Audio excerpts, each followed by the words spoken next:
Welcome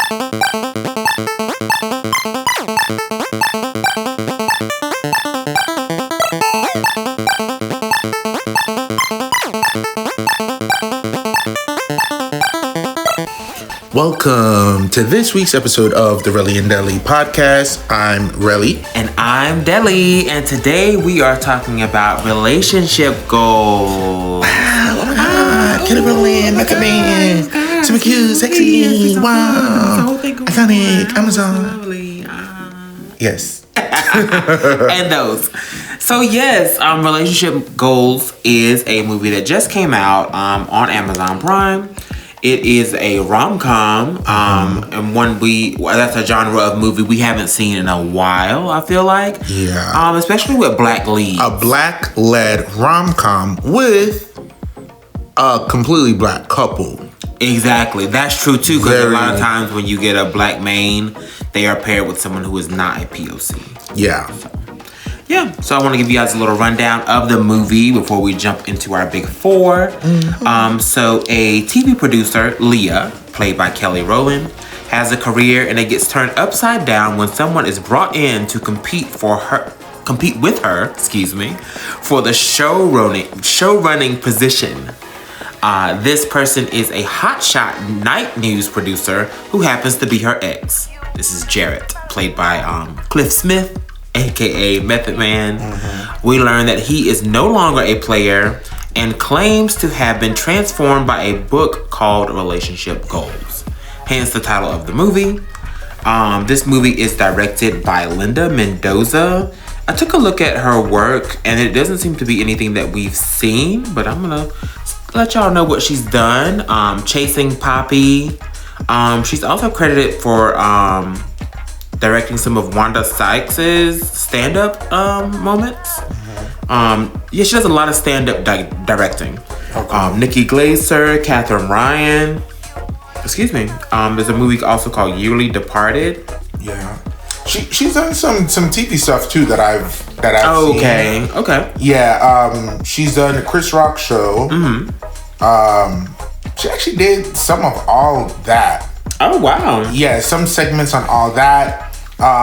Brothers Garcia, Unfabulous Girlfriends, Mad TV, Scrubs, Gilmore Girls, 30 Rock, Unbreakable Kimmy Smith. So I think her stuff is mainly on like the TV side. Got you. She's done which is some really great comedic stuff. Even Brooklyn Nine-Nine. Yeah. Wow. I know. Shout out to Linda. All right, sister. Exactly. This movie is produced by Devon Franklin, who is what seems to be a controversial, allegedly pastor. Well, no. Well, he's not a controversial pastor. The controversial pastor is Mike Todd, who the book is based on. Okay, see, I mixed them all together. Right. Who is Devon Franklin? I am so sorry. Devon Franklin is the one-time husband of Megan Good. Beautiful icon. He's okay. So he's not so controversial. I do apologize, y'all. He just had a controversial, breakup with a relationship. Megan Good, yeah, which they are amicable. Right. Just to bring the news. Right. Relationship goals. But the Relationship Goals is based off of a book by Mike Todd. Right. Okay, he's a controversial. See, I thought he was Devon Franklin. Okay, I'll get myself together. It's okay. So Mike Todd, he wrote the book called Relationship Goals, which I didn't know this was a book. And I didn't know who Mike Todd was either until I watched this movie and did a little bit of research. So he's a controversial pastor, and he's done some interesting tactics on stage to kind of get you engaged. Outlandish, extreme. Outlandish and extreme. Yeah, spitting on people, spraying syrup and whipped cream all over the Bible and jumping on a trampoline. It's a whole lot going on with him. But that's not what this is about. But it is, it's based on his book and he is in the movie pretty heavily. Yeah. So this is a very much a Think Like a Man-esque situation where it's a book, then they turn it into a movie based on the chapters of the book. Right. So, yeah. This is needless to say, this is a faith-based movie. Yeah. Which I did not realize that was going to be the case either. Yeah, neither did I. Yeah, I don't mind that, but some people might. Some people might. And, just to give you guys a little bit of an understanding, typically when we watch films, honestly, for the past 8 years since I've met Trindell, this was kind of his process, and I followed into it for the most part. We're not really watching trailers. We're not, because a lot of the time, we've talked about this before, trailers have just, I think, some of the best scenes in cinema sometimes. Sometimes they put out too many trailers and ruin the film. Yeah. So, you know, we might see like a poster. Right. We might see part of a trailer and be like, okay, we're going to see. Honestly, off the strength of Kelly Rowland and Method Man, I was like, yeah. I was sold. Let's take a look. Exactly. And to find out that it was faith-based, I was like, oh, girl. And then it was like Mike Todd. I was like, sister, girl. Oh, yeah. Is he? He's not a producer, though. Yeah, he is. Oh, he's a producer. Okay. Gotcha. Yeah. So 2 producers. Probably multiple, but you know.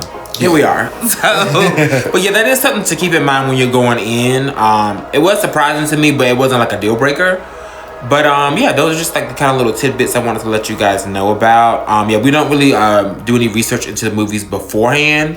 We don't do a lot of reading or any kind of trailers or any of that. We just do pretty much the bare minimum, just enough to keep us intrigued. Yeah. Because I will say this trailer does pretty much give you the whole movie, so I'm happy we hadn't seen the trailer. We just knew it was coming out. Yeah, for sure. Shout out to Prime for, you know, keeping that news on the streets.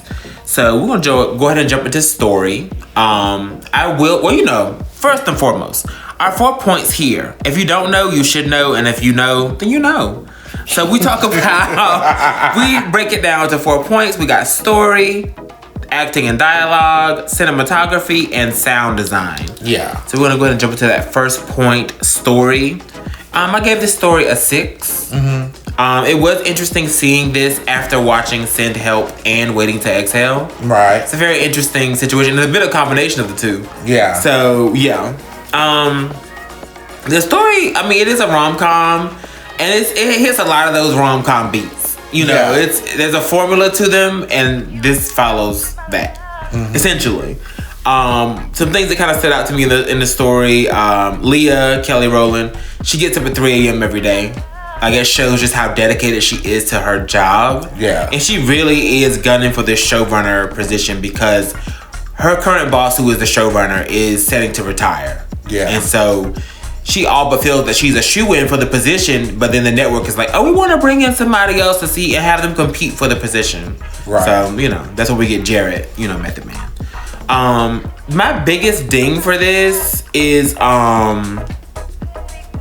just like how quickly their romance turns into a romance. And I literally had to rewind it back because you see the turning point in real time, and I had to rewind it back and be like, wait, what did he just say? What did they just do? Yeah. Is that all it took? And the thing is, in the length of the movie, it wasn't quick. It wasn't. In the moment from to hell with you to and right. What? You like me? Wink? Yeah. That was crazy. That was insane.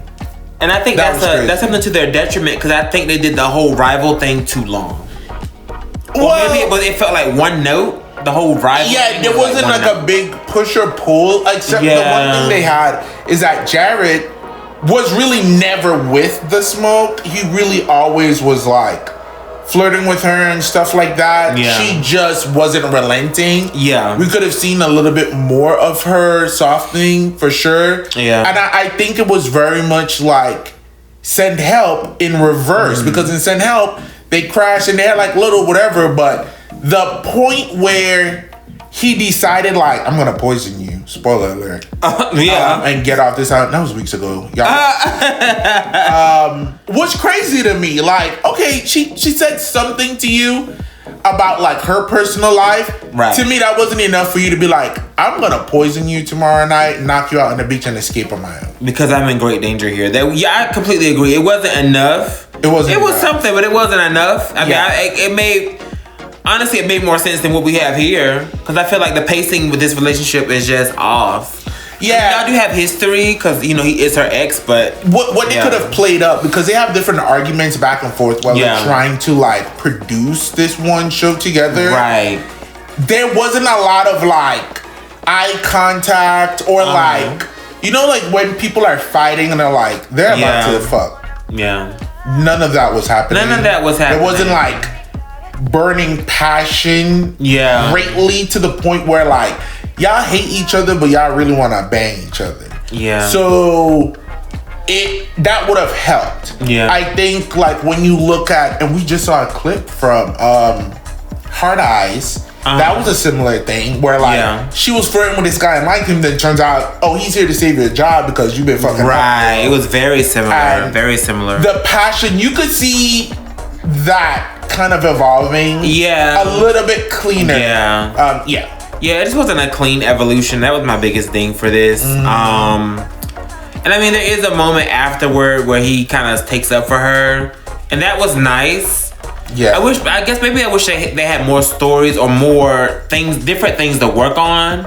Right. You know, because it's really just they're kind of collaborating on this one story, and that's the make or break.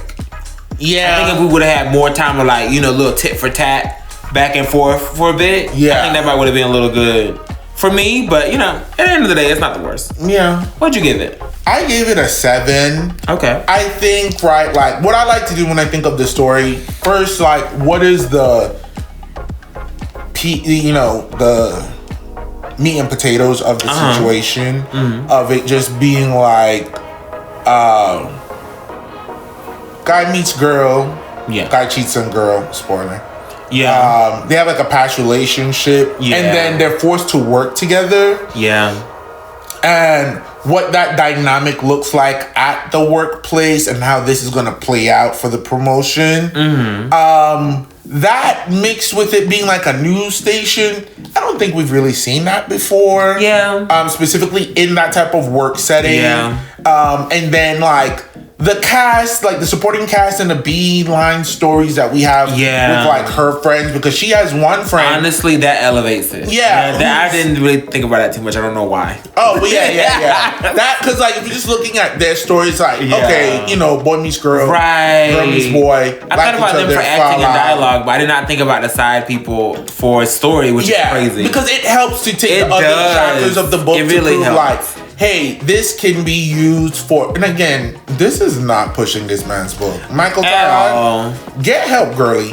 But some of the stuff he says is so ridiculous, but he's not even saying wrong stuff. Yeah. He's saying things that are like seemingly simple to grasp and understand. Yeah. In a way that's just like, I don't know. But I'm also predisposed to just not liking him because it's like you're doing the most, bitch. Yeah, it's all in his I think it's all in the delivery, and there's a lot of things that he does to get your attention. Cause I don't think it's necessarily anything new that like the information base is something new. Yeah. It's the way it's presented and the way he gets your attention. Yeah. And I understand. I mean, in this day and age you gotta have a what's the word? You gotta have a pull or draw, pull or a quip or something. I don't know. Oh yeah. Well, it was okay, but I liked the storylines with like the other people. The her two close work friends are going through their own relationship. Yeah, everybody going through honey. So I did like that, but I gave it a 7. Okay. Wasn't revolutionary. Wasn't the worst. And but we do love the representation. So that's I think that carries a long way with us. For sure. So we're gonna go ahead and jump into acting and dialogue, which I gave a 9. And it really, I mean, you know, Kelly brings it, Method Man brings it, but really I loved a lot of these side characters. Absolutely. We have Annie Gonzalez as Treese. Yeah. Robin Thede as Brenda. And we both agree that the fucking shining star here is Ryan Jamal Swain as Ronald. Correct. Who you may know from Pose. Yeah. It was so great and refreshing to see him in something outside of that realm. And also just being so funny. Like, it was really good. And a lot of the jokes did land, like, from everybody on the cast. A lot of the jokes landed for me. Yeah. And I feel like the side characters are definitely some standouts here. Absolutely. As far as I have a couple of lines here when they're in a bar drinking and that bartender, air quotes, was like, "Get it, girl, rage." It's very much Tammy. Oh, you know, yeah. That shit throw on the floor. American Dad reference. Yeah. You know. And then there's a line where Method Man goes, "Damn, that was quick. I didn't even see the gun." That was so funny to me. He's talking about an insult. It didn't take no time for her to have a quick get back to him. And I think that's I think there's some good lines in there. What were we watching? Was it this that had that wink line about like a seizure, or was that something? Yeah, it was this. It was this. So that was one of the things that I was like, it was very funny. Kelly Rowland is really funny. She is really funny. She acted down. She did. She was exceptional. I really liked it. I think there was like a couple lines where, for me, the one thing that dinged it, I give, by the way, an 8 for acting and dialogue, because I think everybody showed up. Everybody did really well. Yeah. I think there was like 2 parts. One was Method Man, where I was like, I ain't really buying it. And then the finale of like, their final confrontation or like whatever, I was like, sister, give me more. Not really her as an actress, but the character itself. Yeah. So writing a dialogue, like I can separate you did her acting abilities from like what was it. Let me tell you, you did say give it that more. That would have been enough. I would have looked at her in her face and I would be like, okay. Right. Not enough. Not enough for me. Yeah. But it started off very strong. It was very great. Yeah. And she was on 10. Robin Thede as Brenda, but like funny without. I could easily have seen her as Treese, Annie's character. Absolutely. Because her on what's that Black Girl sketch comedy show? Comedy show. Yeah. It's so outlandish and like ridiculous. Seeing her as a more grounded character, she was more of the straight man. That was refreshing too, But she was still funny, of course. Yeah. But she showed her acting chops when she had to like, handle her relationship and be very serious. Yeah. So that was great to see. Annie, honestly, I'm not trying to do this in a negative way. Yeah. Some people take this as a negative thing. But you were very much given Adrienne Bailon. In the best way possible. It took me a couple of like takes to be like, wait, that's not Adrienne Bailon. Yeah, it was like, this could have been Adrienne. It could have been. But I didn't say it should have been Adrienne. No, it shouldn't. I cannot say that it should have been, because this she was really soared. And she did it up, and she was very funny. Yeah. The girls were body down and dressing. I'm going to put wardrobe into this. They had some very nice looks. Yeah. But Ryan Jamal Swain from Pose. Hilarious. He was a lot. He was the thing that like lovely. Bumped it up and kept the comedy up. His little, assistant secret guild, information. It was really good. I would watch a whole show with him and just like the assistants. Absolutely. Like and it was refreshing so because towards the end of Pose did not like his character. It got dark. And I was like, you gotta go, friend. So seeing him on this was very fun. Yeah. Yeah, so I did give it a 8. Nice. So that takes us right into cinematography, where I talked about costumes. I gave cinematography a 9 because I'm looping in the costumes. The wardrobe was very good. Right. For everyone, and everyone is pretty nicely defined. I love when the wardrobe department like takes the time to actually define a character. Yeah. Like you're gonna see Kelly, Leah, she's in like these suits. Everything is very tailored, everything is very like, it's not strict, but strict, you know, and it just shows her character. She's very career oriented, she's very put together, she's very, specific. Excuse me. We got a good use of slow-mo with Jarrett entering the office for the first time. Slow motion entrance. And there was a nice shot too of the cityscape with Leah looking up at the banners, like a digital banner on the building, just talking about what's coming up at what time as far as the news. Early in the wee hours of the morning, because nobody else is up in the world. But that was a nice, like, hopeful, wishful, shot of her there. Yeah. I really like the set designs too, because for Brenda, her partner is this I think a basketball player. A basketball player, and so their apartment reflects that. like, you know, you have a certain type of money, a certain level of success. And there's a lot of purples there, you know, royalty. I noticed that in there too. Okay. With Annie's apartment, I thought it was really nice. Treese, her apartment has a lot of natural lights, a lot of bright colors, and it's very youthful too, because she is the one that's like trying to find a relationship. So I feel like that kind of was thrown in there as well and kind of reflected. You don't really see Leah's apartment a lot. You know, she is in there drinking at one time, but it's very we're in her kitchen and it's very not cookie cutter, but very organized and ordered. Right. So I think that kind of lends to her character too. And then we have a crazy dance number. You know, cinematography, love that. You know, that is true. Whole dance number. That is true. That I put towards cinematography. And then the lighting, there's a lot of great, like, bright lighting in this movie too. Mm-hmm. And I thought that was nice and refreshing. So yeah. Okay. Closes me out. Well. I gave cinematography a 6. Okay.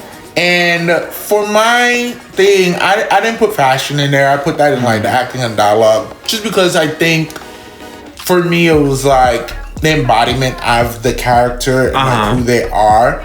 Certain things I did put from the style would be like the hair. Whether this was intentional or not, watching the film and watching Leah's hair, I did notice her hair journey. I did notice her hair journey. Like, her shit was straight, slick, and everything in the beginning. The second Jarrett ass came in, you know, the hair started getting a little wavy. Little banglets was like running away just a little bit.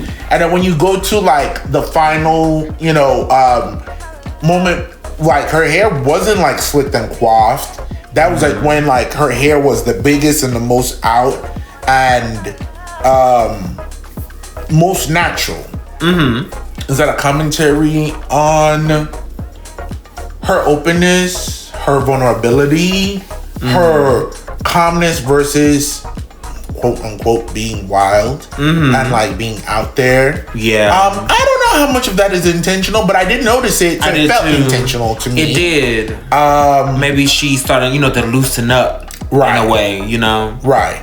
And, you know, what's the name too came in like very suited up, and as he started to like diffuse, he started to like wear more sweaters. Yeah. And I think the idea of him just being here for the job to impress was being shed, and his focus was just about being warm and being there for her. And he started like stop being like so uptight with the suit, started wearing sweaters and stuff like that. That was like a little bit more like comforting and inviting as a character.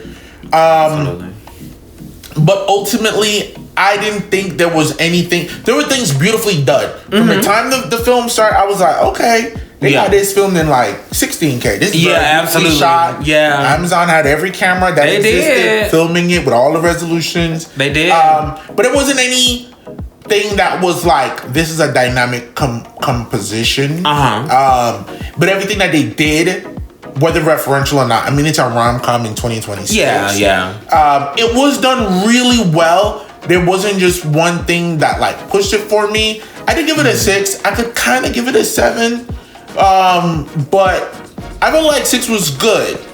Right now I'm gonna keep it with a 6. But I do think that it was beautiful. It was beautiful. Yeah. When they were on the phone, they had like the side by side. Yeah. That was good. Things that you mentioned, I do see why you would say that. Like the billboard was fun. The opening scene when she does step out. Yeah. And she's on the sidewalk and all the girls show up. Time, it is. And they go in as a squad. Yeah. It's nice. Yeah, but that was my initial feeling. Was a 6. Yeah. Okay, not a problem. Now, sound design. I feel like I probably rated this too high, but we're already here now. My scores are locked in. We're here, we're queer, and the scores are locked in. Don't speak for me. And it's Black History Month. Oh. So I gave sound design an 8. There was nothing really spectacular, technical, or technically. I don't think there's anything out of the ordinary as far as sound design, but they had a lot of needle drops. And that went far with me. I love a good needle drop. Goodies by Sierra, Supersonic by JJ Fad, Can We Talk by Tevin Campbell, What a Man, Salt and Pepper, End of the Road, Boys to Men, Denial is a River by Doechii. Like, that's just like, that's insane. True. Now, they did jam pack a lot of those into one specific scene, and I feel like that was a little lazy. So that's why I'm like, I probably should have dinged y'all harder for that. But I'm in my Black History mode. I'm feeling I'm on a whole like Black History album journey. That's a whole other side thing that I'm doing on the side. Yeah. Oh, maybe I'll talk about that on my main channel. Well, not my main channel, but my channel, my solo channel. Maybe I'll do that. We'll see. But yeah, I ended up giving it an 8. Again, nothing technical stood out to me, but a lot of great needle drops and iconic Black songs. For sure, for sure. You know. I gave it a 7 for sound design. Okay. I think similarly the same thing. And again, I can see an 8, right? Yeah. Where it's like, I think it was, is this gonna be more modern or is this gonna be more like vintage classic, like, what's that word? Nostalgic. Yeah. So it wasn't, it was kind of like in between. It was. Where it wasn't full nostalgia and it wasn't full like super modern. Now some would ask, what would be more super modern R&B songs that could have been used? Yeah. And that's a conversation for another time. That is a conversation for another day. Because I think that, because of our age, that we are not in the age bracket that would think this is nostalgia. Like a lot of those songs were 80s and 90s. I mean, but they aren't like big for our generation. They were big for like a generation, an older generation, I feel like. Yeah, I mean, like, Can We Talk and stuff like that? Like, it was good stuff. Yeah, I know the songs, but I wasn't an adult when that came out. Like, I feel like if you were grown when that came out, I understand, then that would really hit different. Yeah. Like, for us, it's more like, oh, I remember when my parents would play this. Exactly. Stuff like that. It wasn't like, I lived this experience as an adult rewatching it because I was an adult out partying in the clubs. And then, you know, the other songs was like, like Goodies. That was great. That dance sequence was really good. It was really good. But I can't really remember it being like super layered. And then I think it was isolated to that one section because, again, it is a pseudo-faith-based film, which didn't really go super gospel or faith with the music. Yeah. So I think it kind of teetered because, you know, if we had some like gospel music and it was like a Fighting Temptation something. Look, faith-based love stories, that's not the problem. Love, Fighting Temptation, it's in my top maybe 5 favorite Black films of all time. And they were singing. But the thing that really pushed it up for me, because it could have been lower just because of like the overall experience and package. But the thing that pushed it up for me is Kelly Rowland released an original song that was a part of the film. And like basically plays towards the end of the film. So now if Mama was releasing more throughout or did more songs for, or hell, even if it was just like a roll through of Kelly Rowland songs and she used her own music, then I'm like, all right, diva, because Whitney was all up and through Waiting to Exhale. I think it's a different time for sure. And like, you know, they got to do what they got to do with these studios and everything. But I love that she did that. And Method Man was on that song also. Both of them together did that. And I love that. I mean, and you want to use the opportunity. You want to use the opportunity that you have. I mean, you have some music stars, icons here. So. That song itself, I would say is like an 8 for me, which brought the overall sound design for the film to a 7. Just because it was a bit lower. Like, I was going to give it a 5. But I boosted it points because it was like, they made like an original song for this. And we need more Kelly Rowland music. We need more we need more actual R&B. We need more of the girlies doing it. The R&B landscape has changed. Yes, and it's a love song that was a love song.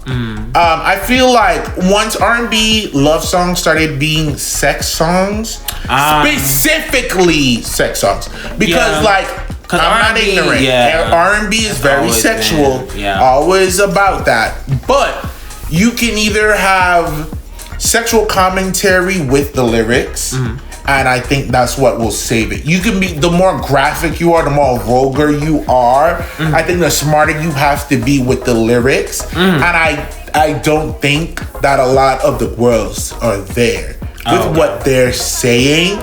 Like, you know, Tweet doing like, oops. Yeah. That was like teetering on the edge of like, this is very straightforward. Right. But also, if you don't know, you don't know. You don't know. You know what I mean? Are there any songs that could come out today that the kids will be like 20 years from now, 10 years from now, 15 years from now, be like, girl, that's what she was saying? Right. That I don't really know. I mean, the R&B landscape is a massive one, so I don't know what everybody is putting out. I probably feel like there's some lesser known people that might be doing something like that. Sure. But yeah, as far as mainstream, I feel like everything is very open, blunt.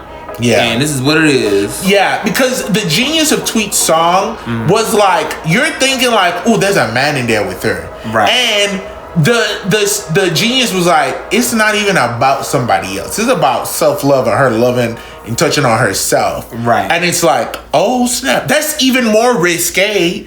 People aren't singing about that type of thing. That's true. You know, we're already familiar with like, oh, there's a man in here and whatever. So what are the songs that will, you know, I would love to see, I can't wait for 15 years from now for him to be like, what? This was about that? Because it's very straightforward. My pussy this, my dick that, my bitch this. It's just not that smart. I think of some of the things that's out there, specifically in the realm that's supposed to be R&B. Yeah. You know? I don't even have any examples of what R&B is right now. So I'm going through this journey. I can tell you what R&B was probably about 20 years ago. Correct. But yeah, I definitely think that the landscape has changed, and I hear that a lot through R&B fans, from R&B fans. But here today, gone tomorrow. Hopefully. So any other? Well, actually, I guess we should talk about our final scores. Yeah. My final score was an 8. Not bad, actually. No. Yeah, my final score was a 7.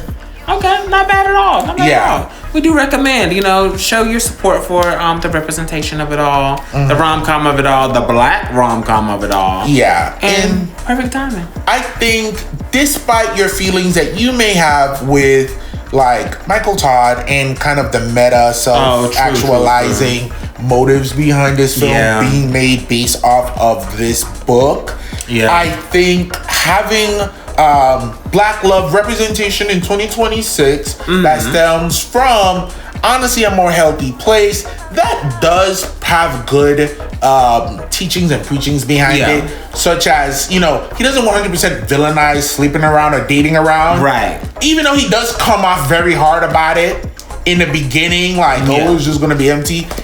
Towards the end, he's like, it's not super, we're not saying it's not fun or it's not something that you should do at one point, but when you're ready to move forward, when you're looking for something real, at some point you do have to reevaluate what you're doing, what you're looking for, what you're putting out there, and what you're trying to get. Absolutely. How long you've been in a relationship waiting for a proposal or a marriage or something, and how many nets you're casting out there trying to find the right person, just accepting anything. You can date multiple people, but you shouldn't date everybody, girl, that comes towards you. It's about moving intentionally and dating with purpose. Exactly. And it's a good message. Good message. Can't hate on it. Can't say it's bullshit. Yeah. I'm so indifferent to him that it's like, I've been forgetting that people might be like, oh my God, I can't deal with him. Yeah, some people might. And like some people really don't want, faith in their romance or their comedy. I'm just saying. I mean, it sounds crazy to say, but it's very true. That's why I was like, this is a faith-based movie. So if you're not ready for that, it's not hard on faith, but it's decent.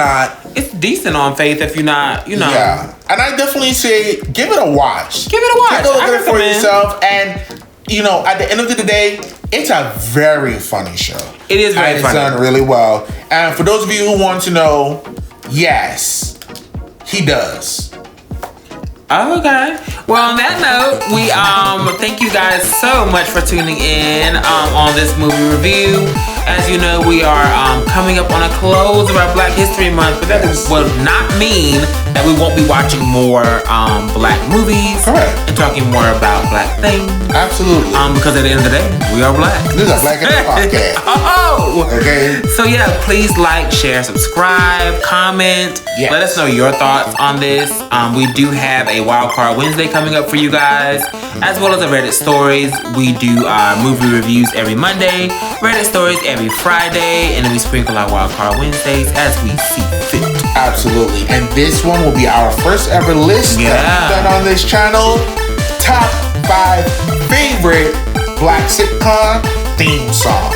Yes. Think about what yours are. There are so many out there. Yeah. Don't hate me when your favorite is not on my list. Yeah. Do share your list underneath that video because I want to see how wrong you were. Oh, All right. Bye. Bye.